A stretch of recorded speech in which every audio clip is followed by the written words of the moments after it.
नमस्कार, जय बिहार। मैं अंजनी कुमार। जिस राज्य में संगीत जो है देवर भाभी के रिश्ते से शुरू होके और ढोरी जैसे शारीरिक अंग पे खत्म होता हो, जिस राज्य में जो पॉलिटिक्स है वो देश के प्रधानमंत्री को जूते मारने से शुरू होकर उसका खाल उतारने पे खत्म होता हो, और जिस राज्य में इफ्तार में टोपी पहन के जाना बिल्कुल सही लगता हो और हनुमंत कथा में जाना कम्युनल लगता हो, उस राज्य में दोषी को जेल से बाहर निकालने के लिए कानून बना देना एक आम बात है। हमारे साथ हैं बिहार के युवा।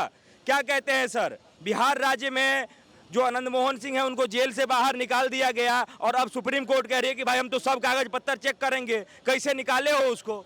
देखो, आनंद मोहन सिंह ने गलत तो किया था, एक दलित ऑफिसर को मरवा दिया था जो यूपीएससी का अधिकारी था, तो कहीं ना कहीं जो उन्होंने काम किया वो बिल्कुल गलत था। मैं उसके सख्त खिलाफ हूँ। अब जो ये वहाँ पे मुस्लिम यादव फैक्टर है, अब जो कुर्मी का वोट तो नीतीश कुमार को मिल ही जाता है, यादवों का वोट भी मिल ही जाता है, दलित का भी वोट और मुसलमानों का भी वोट ये बटोर ही लेते हैं। रहा सिर्फ और सिर्फ जनरल वाला वोट, ठीक है, जो जिसको सवर्ण बोलते हैं। तो अब इनको सवर्ण का वोट लुभाना है, और जो वहाँ पे आनंद मोहन है वो बहुत बड़ा चेहरा है सवर्ण का, तो उनको लुभाने के लिए इन्होंने एक तरीके से कार्ड खेला कि उनको वो कर दिया, रिहा कर दिया गया, जबकि ये सख्त और सख्त गलत था। कभी यही बात करेंगे कि हम दलितों के साथ है, दलितों का जो भी अधिकार है वो छीना जा रहा है, डेमोक्रेसी खतरे में। जब दलित मरता है तब ये कहाँ चले जाते हैं? जब दलितों की हत्या होती है तब ये कहाँ चले जाते हैं? दलित को मारने वालों को तुम छुड़वा रहे हो और एक तरफ दलित का गाना गा रहे हो, तो क्या बिहार की जनता इतनी मूर्ख है, समझ नहीं पा रही है? तुम्हारा दोहरा चेहरा बिहार की जनता देख रही है, इसका जवाब तुम्हें 2025 में बहुत अच्छे तरीके से देखिए, जो बागेश्वर धाम सरकार बिहार आए थे अभी 3-4 दिन पहले, उनको 1000 रुपए का चालान काट दिया गया है। कहा गया है कि अब हम ड्राइवरी लाइसेंस भी चेक करेंगे मनोज तिवारी का। एक बात बताइए, जब कोई राजनीतिक दल अपना रोड शो निकालता है तब कितने लोग उसमें सीट बेल्ट पहनते हैं और कितने मोटरसाइकिल पे जाते हुए लोग हेलमेट लगाते हैं? अब ये इस प्रकार का जो चालान कटा है, क्या लग रहा है ये राजनीतिक दुरुपयोग हो रहा है शक्ति का? जिस तरीके से आनंद मोहन वाले केस में राजनीतिक दुरुपयोग किया, उसी तरीके से इस मामले में दुरुपयोग किया। अब इन्होंने डीएसएस की सेना बनाई थी, उस वक्त जब जरूरत पड़ी डीएसएस की सेना की, जब इन्होंने बात की थी धीरेन्द्र शास्त्री जी को हम एयरपोर्ट पे रोक देंगे। अरे तुम अपनी मेहरारू को तो रोक नहीं पाए भागने से, धीरेन्द्र शास्त्री को क्या रोकेंगे? तब तुम्हारी डीएसएस की सेना कहाँ चली गई थी? मुझे एक आदमी नहीं दिखा हरा गमछा पहन के वहाँ पे घूमते हुए, जो डीएसएस की सेना थी जो इन्होंने बनाई थी कि धीरेन्द्र शास्त्री को रोक दे, मुझे एक आदमी नहीं दिखा। अब इनको समझ में आ गया है कि ये बिहार में आ चुके हैं धीरेन्द्र शास्त्री जी, हिंदुत्व की बात कर दी, 13 करोड़ लोगों को जोड़ने का काम कर दिया, और दूसरी तरफ बीजेपी का भी सेम लगभग एजेंडा होता है कि हिंदुत्व को जोड़ो, जो यहाँ पे हिंदू में बटे हुए दलित, ब्राह्मण, कुर्मी, बनिया, उन सबको जोड़ो और हिंदू बनाओ। वही सेम चीज धीरेन्द्र शास्त्री जी कर रहे हैं। तो इनको ऐसा प्रतीत हो रहा है कि किसी ना किसी तरीके से धीरेन्द्र शास्त्री जी बीजेपी का सपोर्ट कर रहे हैं, और इसीलिए, और उसमें तो एक खेल और आ गया, ये जो थे मनोज तिवारी जी, उन्होंने गाड़ी चला दी उनकी, वो उनके ड्राइवर बन के आए, तो एक तरीके से और एक पॉलिटिकल एजेंडा इनको मिल गया। इसीलिए अपना हित साधने के लिए छोटे मोटे तुच्छ काम कर रहे हैं, जिससे इनका कोई प्रभाव नहीं पड़ने वाला, बल्कि ये रिजल्ट ये आएगा कि 2025 में बुरी तरीके से इनकी हार होगी। पहले मनीष कश्यप जैसे पत्रकार के ऊपर एनएसए लगा के जेल में बंद करवा देना, अब साधु संतों के ऊपर प्रहार। क्या लग रहा है आपको कि बिहार की राजनीति अब पत्रकार और साधु संतों के इर्द गिर्द ही घूमते रहेगी, या फिर रोजगार और बेरोजगार के ऊपर भी कभी चर्चा होगा बिहार में? इनसे आपको अपेक्षा क्यों है रोजगार बेरोजगार पे करेंगे? अगर बजरंग दल कुछ आगे आके लव जिहाद के खिलाफ बोल रहा है, हिंदुत्व का समर्थन कर रहा है, हिंदुत्व की बात कर रहा है, तो वो आतंकवादी संगठन हो जाता है। जेडीयू के नेता इजराइल मंसूरी अगर किसी बॉम्ब बनाने वाले, मुसलमान में एक घर है जो बॉम्ब बनाते हैं, तो ये बोलते हैं वो लोग अपनी आत्मरक्षा के लिए बॉम्ब बनाते हैं। आरजेडी में ऐसे कितने सारे नेता निकलते हैं, मंसूर आलम जो अपने घर में बम का जखीरा रखते हैं, उनको इसमें शांति दूत नजर आते हैं। साफ साफ दिख रहा है ये सिर्फ और सिर्फ हिंदुत्व के खिलाफ है।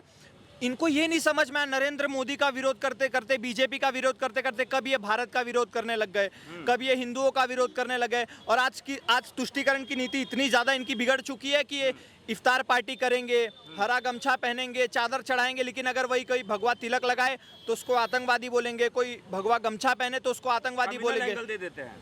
इनके तरफ से वो कम्युनलिज्म है और मेरी तरफ से यही एक एक्चुअल सेक्युलरिज्म है, जिसमें दोनों धर्म के लोग अपने हिसाब से जी सकते हैं। ठीक है, बिहार के लोग जिस गरीबी में जी रहे हैं, बिहार के लोग जैसे एनसीआर में आके जी रहे हैं, भाड़ा पे किराए पे रह रहे हैं और 10,000 15,000 की नौकरी करने पे यहाँ पे बिल्कुल जो है सो तुले हुए हैं, क्या लग रहा है कि बिहार में ये स्थिति जो है कब जाके ठीक होगा? जब नीतीश कुमार डबल इंजन की सरकार वहाँ पे चल रही थी, एनडीए के साथ गठबंधन में थे, तब तेजस्वी यादव ने बोला था कि हम 20 लाख नौकरी देंगे अगर सरकार में आ जाते हैं। तब यही नीतीश कुमार थे जो इन्होंने बोला था कि तुम अपने जेब से नौकरी लाके दोगे, 20 लाख नौकरी देना मुमकिन है ही नहीं। जैसे ही आरजेडी के साथ गठबंधन करते हैं तब ये खुद 20 लाख नौकरी देने की बात करते हैं। अब ये क्यों नहीं बता रहे कि 20 लाख नौकरी हम कहां से देंगे? कोई समय था जब ये बोलते थे लालू यादव राबड़ी देवी को कि बच्चा पैदा करने वाली मशीन हो। आज उसी लालू यादव और राबड़ी देवी के चरणों में दंडवत कर लेटे हो। यही पलटू राम की जो रणनीति है वो दुनिया को नजर आ रही है कि किस तरीके से ढोल की तरह दोनों तरफ से बचते चले जा रहे हैं। अब ऐसा आएगा जब 2025 में चुनाव, अभी तो ये प्रधानमंत्री बनने का सपना देख रहे हैं, जबकि आज तक 15 साल से बिहार में राज कर रहे, एक भी बार बहुमत में नहीं आए। तुम्हें भारत की जनता, बिहार की जनता बहुत अच्छे तरीके से लात मार के भगाएगी। और मनीष कश्यप ने 180 दिन बोला है ना, एक बार उसको छूट तो जाने दो, 90 दिन के अंदर इनकी सरकार गिर जाएगी। कहा जाता है कि नीतीश कुमार जो है वो पीएम मटेरियल है, अगले आने वाले चुनाव में उनको सारे विपक्षी दलों का सपोर्ट मिला हुआ है और बिहार में अपने दम पे सरकार ही नहीं है। किस तरीके से देखते हैं आज के युवा इसको? पीएम मटेरियल मतलब पता है? प्लास्टिक मटेरियल, जिसको इस्तेमाल करो और फेंक दो, बस उसी काम आते हैं। एक बात बताओ, 2019 में जब से नरेंद्र मोदी जी जीते हैं तभी से मैं सुन रहा हूँ महागठबंधन बन रहा है, महागठबंधन बन रहा है। मोदी जी तो फिक्स हो गए एक चेहरा, इनका महागठबंधन का अभी तक एक भी चेहरा सामने नहीं आया। वहाँ पे अरविंद केजरीवाल बोलेंगे मुख्य विपक्षी पार्टी मैं हूँ, मैं बनूंगा प्रधानमंत्री। अब कर्नाटक कांग्रेस जीत गई तो राहुल गांधी सपना देखने लग गए कि मैं बनूंगा प्रधानमंत्री। ममता बनर्जी जी अलग चिल्ला रही है मैं बनूंगा प्रधानमंत्री। सिर्फ और सिर्फ ये मैं बकरी की तरह कर रहे हैं। दोनों तरफ में एक फैक्टर कॉमन है, या तो मोदी को प्रधानमंत्री बनाना है या तो मोदी को नहीं बनाना है, लेकिन दोनों में मोदी कॉमन है। तो लोगों के नजर में एक चेहरा क्लियर है, या तो मोदी बनेगा या तो मोदी नहीं बनेगा। इसीलिए भारत की जनता जो है देख रही है कि हमें सिर्फ और सिर्फ भाजपा को ही जिताना है। जब सब लोग देख ही रहे हैं कि हमें भाजपा को जिताना है, तो कर्नाटक में काहे हार जाती है भाजपा? कर्नाटक में भाजपा ने बहुत गलत काम कर दिया, इसीलिए हार गए। चलिए ठीक है, और भी लोग हैं, हम उनसे बात करेंगे। क्या सर, क्या कहना चाहेंगे? 2024 में किसे देख रहे हैं प्रधानमंत्री के लिए? मोदी है। मोदी है। मोदी जी कैसे? राहुल गांधी क्यों नहीं? उनके मुकाबले है ही नहीं और कोई अभी। अभी कोई नहीं है। नहीं है और मोदी जी काम कर रहे हैं देश में? काम तो सब देख ही रहे हैं क्या हो रहा है क्या नहीं है, लेकिन उनके मुकाबले अभी कोई नहीं है।